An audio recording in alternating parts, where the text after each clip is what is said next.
শিক্ষার্থীদের শুধু পরীক্ষায় ভালো ফলাফলের পেছনে না ছুটে আদর্শ মানুষ হিসেবে গড়ে ওঠার আহ্বান জানিয়েছেন জাতীয় সংসদের বিরোধী দলীয় নেতা ও জামায়াতে ইসলামের আমির ডাক্তার শফিকুর রহমান। গাজীপুরের টঙ্গীতে অ্যালামনাই সংবর্ধনা ও ইফতার মাহফিলে তিনি আরও বলেন, প্রতিটি শিক্ষার্থী হবেন এক একজন যোদ্ধা।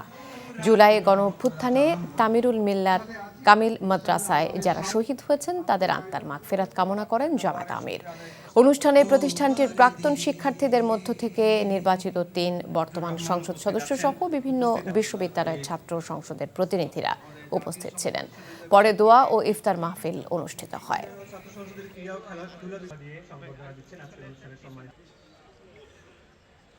প্রত্যেকটি ছাত্র হবে এক একজন যোদ্ধা।